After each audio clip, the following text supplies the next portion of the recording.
Hey, what is going on, guys? This is Dark Shadows Reviews on Gemmy Master Animatronics, along with a really classic life-size. This is the best-selling Gemmy life-size known to man, which is the 2007 Jason Voorhees. Now, Jason Voorhees, not just '07, between 2007 all the way up until 2011, was the best-selling character that Gemmy Industries had ever created. Drew is the designer of it, and obviously for the audio it is just walking through the woods, twigs and sticks breaking, and his typical noise that he makes in the film. He stands, at the time he was the tallest Gemmy life size ever produced, at 6 foot 4 inches. I do have the box for him. It's in storage. I wasn't able to get it. If you guys did see the restoration video, if you didn't, I highly suggest you check it out. It helps a little bit with board work and just tips and showing like what it is to kind of do. I will eventually do a really good tutorial on how to replace a transistor coming up in the near future. But it does show you how to do that. When I first purchased this thing, I basically told the story in the other video, but if you didn't see that, I'll repeat it. I picked this guy up on Marketplace for, I can't remember how much it was. I think it was around $150. It was in New Jersey. It was quite close to where I live, maybe about a half hour away. And I picked it up with the box. The seller said fully working, and I was young at the time. I didn't test it. Got it home. The only thing that worked on it was the body turn. That was it. The arm didn't work, and the only reason why the arm didn't work was because the belt had just slipped off. The belt wasn't dry rotted or nothing. It was just stretched out a little bit and slipped off. I just replaced that belt, and it's been 9 years. That belt is still actually in one piece. It's just stretched out, so I changed it. Arm works great now. The body turns on these, on the older life sizes, when they had first introduced them, the first character to ever have a body turn was Scary Deadeye Drake, and they used a totally different setup with him, and they would strip out.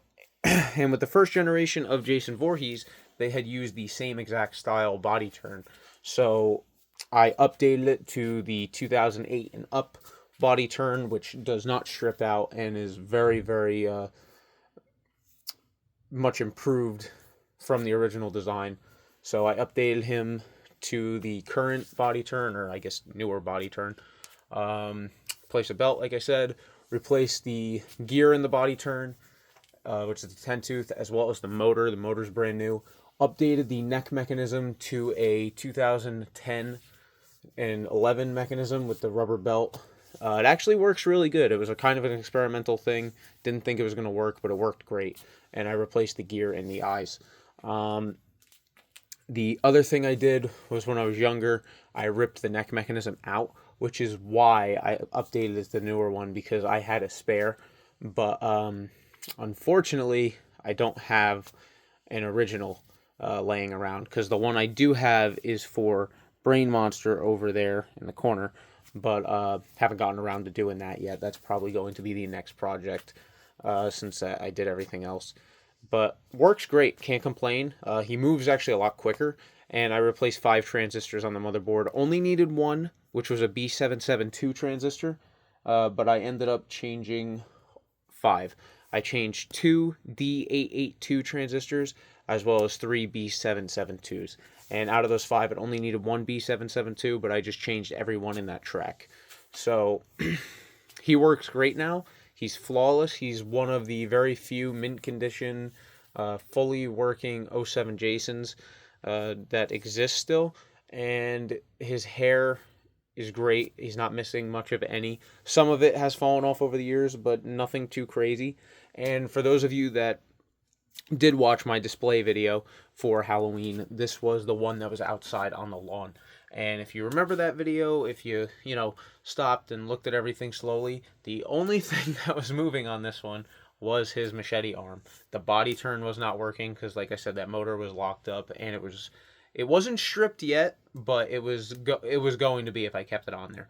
But the motor was locked. The gear was split, and the motor was locking. So I also changed the motor in there. Forgot to mention that. Changed the motor. the neck didn't have a mechanism to begin with, and it was fried. So the only thing it did was have sound, and the arm moved. But yeah, give me 1 second. I'll go turn them on for you guys.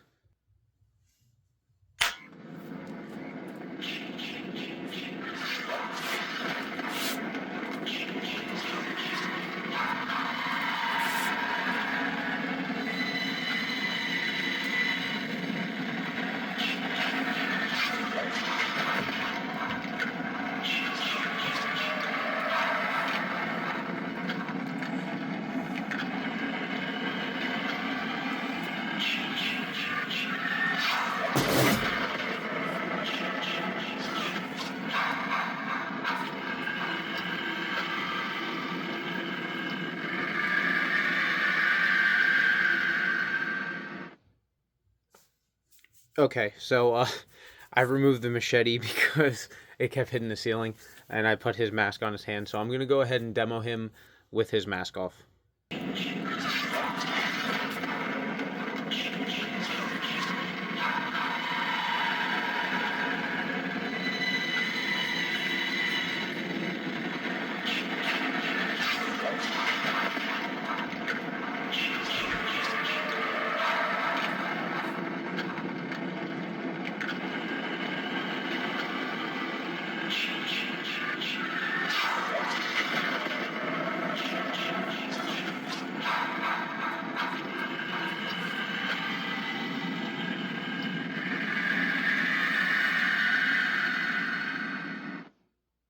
Okay, so that was him demoed with and without the mask. Typically, I have the machete displayed straight up and down, but for the purpose of the video, you can see it better angled like that, and it didn't hit the ceiling as bad. But yeah, so that's it for him. He's a very classic life-size. Obviously, you guys have seen tons of videos of this particular model, not only on this channel, but by tons and tons of other collectors, random people, Spirit Halloween, in-store demo videos, etc., etc. So it's nice to see one in 2025 in basically pristine condition and fully working. The box I have for it, it's a little beat up, but I mean, it's a 18-year-old box. Uh, that's the size of a small piece of furniture, or well, I guess medium piece of furniture that would fit that. So overall, I'd say condition wise between the box and him is probably like a 7 out of 10. These have been beaten up so bad over the years with snapped arms, fried components, uh, falling over, cracked heads, missing masks, missing machetes, everything else, you name it. But this one's here right in front of you with a still factory non-posed arm, complete with original accessories, original box, and nothing's faded, ripped, torn, other than the factory rips and tears. The only thing that I can complain about with him is the rips in the pants by the knee area, which the camera's not picking up here, but you can see the springs inside of his legs. So that's the only thing that I never liked about him. Even when I was a little kid, because when he came out, I was 5 years old, and I remember seeing him in the store just freaking out about him because Jason was and still is my favorite slasher. Um, Sadly, I didn't get him in '07, and then I was promised by my parents to get him in 2008, not knowing if he would come back. He came back, didn't get him. 2009 rolled around, he came back, was promised, didn't get him. And then 2010 rolled around, and I finally got him for my birthday, which was the model that I really don't like the most because my favorite Friday the 13th film, and technically crossover film, is Freddy versus Jason. That's my favorite movie of all time, even though it's literal garbage, but that is my favorite. But it is kind of a good thing that I didn't get them, that I didn't get the Jasons, because in 2007, instead of getting Jason, I can't remember what we got instead, but we got something else. And then 2008, we got Hannibal Lecter instead, and he's really sought after now. And then in 2009, we had gotten Rob Zombie Michael Myers, which you can see to the right. So definitely a better trade-off in terms of collector's pieces, but for sentimental value, I would have much rather preferred the Jason. Luckily, I have every model now, including the garbage 2022, I believe, 2022 model. So I now have 6 Jasons. 5 Jasons. I'm missing 2011. I have 2007, 8, 9, 10, and 2022. So one day I will get the 2011 model, or at least the Kmart version. This way, I have a little bit of a difference between the two. But yeah, that's pretty much it for this guy. I'm sure there's not going to be that many comments or views on this due to the amount of videos already posted of him throughout the 18 years. But I appreciate all the people that have watched this video and watched the restoration video or board repair tip video. And yeah, I'll see you all next time.